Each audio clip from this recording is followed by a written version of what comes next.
That's I believe that's what we wanted to do in the book of Matthew. And now what I'd like to do is jump over to the book of Mark, if I can. I don't know what I'm going to be able to do. There we go. Here's Mark. And let's see if I can bring this up. I have to do it on the screen.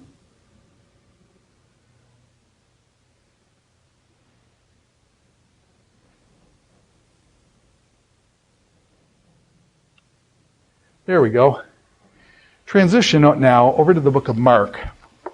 And we just want to introduce initially here the character of Mark and talk something about him as a person and introduce. Mark is going to be, as Matthew was Jesus Christ as king, as Jesus Christ was king in the kingdom of heaven, Mark is going to be the amazing servant of the Lord. And so Mark is going to be the servant theme is going to be big, serving, that type of thing. The amazing part of it's kind of neat. Let me see if I've got this down here. The amazing servant. And so you've got people being amazed at Jesus. In the book of Mark, this idea of people being amazed at Jesus. So Mark chapter 2, verse 22 and following, it says, people were amazed at his teaching because he taught them as one who had authority and not as the teachers of the law. Then down to verse 27, the people were so amazed that they asked each other, what is this new teaching and with authority? He gives orders to evil spirits and they obey him. So the people are amazed at Jesus. And so it's this amazing servant. But what's interesting to me is that Jesus, at a certain point, he's amazed at the people. Jesus is amazed at the people. Chapter 6, verse 6, it says, he could not do any miracles there except lay his hands on a few sick people and heal them. And he was amazed at their lack of faith. He was amazed at their lack of faith. So you've got Jesus as the amazing servant, but he himself is amazed at their lack of faith. Now, I want to go into the authorship of the book and kind of play the background of the authorship, and then we'll work with this, and then we'll work with this today. What kind of person was Mark? And you say, wait a minute, Matthew was a disciple. He was one of the 12. Okay, Matthew was a tax collector. Matthew or Levi was his other name. Matthew or Levi was a tax collector. Mark is not an apostle at all. So how is it that Mark gets to write a book and things? Well, first of all, he seems to have been a young kid at the time the disciples were there. Since he is inspired, does it make any difference who he was? You say, well, the guy's inspired. We don't really need to be concerned about the authors of these things. And actually, the authors' names are not on these books, and so it's totally irrelevant. And I'm trying to suggest, no, it does make a difference who the author is. You learn something about the person by what they write. You learn something about what they write by who wrote it. And if you know the background of Dietrich Bonhoeffer, and then you read the book Cost of Discipleship, and you knew that this guy went back into Germany after he was free and could have fled. He went back into Germany and did what he did, and then died for his faith. When you read that, and you know that about Dietrich Bonhoeffer, and you read the Cost of Discipleship, then you know this man put his life, the book speaks his life. And so what I'm suggesting is authors are important, and so, yeah, it does make a difference. What kind of personal trail does the writer leave in the text that he or she writes? Okay, and how do you see the person in the book that they write? Now, Mark was his name. His Hebrew name is John. His Greek name is Mark. And so Acts chapter 12, verse 12 tells us his name is John Mark. Okay, two different names. Simon Peter. Simon was his Jewish name, Peter, or Peter upon this rock. And so you get this kind of thing with Simon Peter. Many of them had a couple names, one in Greek, one in, I was going to say one in English, but it's actually one in Hebrew, one in Greek. And even today, when we have a lot of folks coming in from internationally into America in our schools, and many of the students I've had, their name in their own culture is this, and they come into sitting in my class and they call themselves Peter.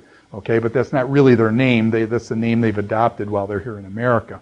And so you get that kind of thing going on with two names between cultures. Whenever you have two cultures interface, you'll get this dual name issue coming up. Now, a couple things about him. Apparently in Acts chapter 12, it says here, let me just read this, Acts 12:12. Peter is in prison. Peter is in prison. The Christians are gathering to pray for Peter. Now, where do the Christians gather? They gather at Mark's house. Now, what does that tell us about Mark's house? If the Christians are gathering here, is it a large house or a small house? If it's a small house, they probably wouldn't gather there. So Mark is from a large house. My guess is then he's from a wealthy family. He's from Jerusalem. Real estate is high there. He's got a big house in Jerusalem. It seems to be close by. And so this guy is from a wealthy family then, big home and stuff. It says, when this had dawned on him, he went to the house of Mary. So his mother's name was Mary. Mary, the mother of John, also called Mark. So Mary was the mother. There's a lot of Marys in the New Testament, so this is another Mary, John Mark's mother, where many people had gathered and were praying. And Peter knocks on the door, and they think it's his ghost at the door. Okay, and this is at John Mark's house. So John Mark seems to have been in the hub of the early Christian church at Jerusalem. They are at his house praying for Peter in Acts chapter 12, verse 12 and things. Some people suggest that Mark puts himself into the book. I actually buy this suggestion because it's not found in the other gospel writers, and it kind of fits with a young person and stuff. And this is in the context of the Lord's Supper. Jesus sends his disciples, and he says, hey, we got to do the Lord's Supper. We're going to do a Passover thing here. And so we need to have a place to have dinner and set up the Passover with. So go into the city, he says, basically. So Jesus is setting this up, and he says, he sent two of his disciples telling him, go into the city, and a man carrying a water jar will meet you. Follow him and say to the owner of the house he enters, the teacher asks, where is my guest room?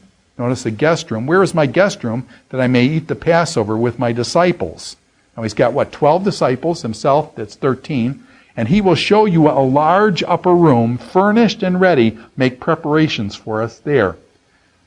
Many suggest that this man carrying a water jar is John Mark. And go to his house, and it's got an upper room, and it's large and furnished. It's got to have Jesus, his disciples, that's 13. You see 13 plus their family, so you're talking 20, 30 people. You put 20, 30 people, do you need a fairly good-sized house to have 20 or 30 people and to be feeding them and all that kind of stuff? So John Mark's house, possibly putting himself in here in chapter 14:30 as the one carrying the water jar. And then what we're suggesting here is that the Lord's Supper, the Passover meal, that Jesus is going to wash the disciples' feet, that he's going to break the bread, drink the cup, and things of the Lord's Supper, the Eucharist. This takes place at John Mark's house. John Mark's house. So, again, closely associated with apostles and things. A personal touch, and this is another one. This is conjecture as well. But I think it makes sense. Again, this is not found in any of the other Gospels, but it is in the book of Mark, and it would be one of those things that you would remember the rest of your life. And so I think it is very likely that this occurs, Mark being a young person. And I'll give some other things here as well. It says, let me put this in the context. This is the Garden of Gethsemane. Jesus is going to be at the Garden of Gethsemane over at the Mount of Olives. Okay? So what's going to happen is there's a crowd gathering, these thugs that are going to go over and arrest Jesus. Okay? The disciples are all going to flee, and Jesus is going to be left. He's praying at the Garden of Gethsemane. And then these people come, and they're going to capture and arrest and take him off to trial and things. It says there in Mark chapter, and this is the only gospel that has this, in Mark chapter 14, verses 51 and 52, it says, there was a young man wearing nothing but a linen garment was following Jesus. And when they seized him, he fled naked, leaving his garment behind. And so you get this image of this young kid following. Who's the young kid at the time? John Mark. By the way, is it very possible that the crowds came to John Mark's house first to capture Jesus at John Mark's house? And then basically John Mark says, whoa, I better follow these people down. And so basically he followed them over to where Jesus was, the Garden of Gethsemane, or something like that happened. And then basically they catch him. He's a young kid. They grab onto his garment. He basically sheds his clothes and streaks through the streets of Jerusalem trying to get home, leaving his garment behind naked, okay? And that's something that you would remember the rest of your life, I assume. And only Mark mentions that, which leads me to think that I wonder if this is John Mark, and this is one of his kind of sign. This is how he puts himself into his own gospel. And it makes sense. I think actually it's accurate. But anyway, It is conjecture.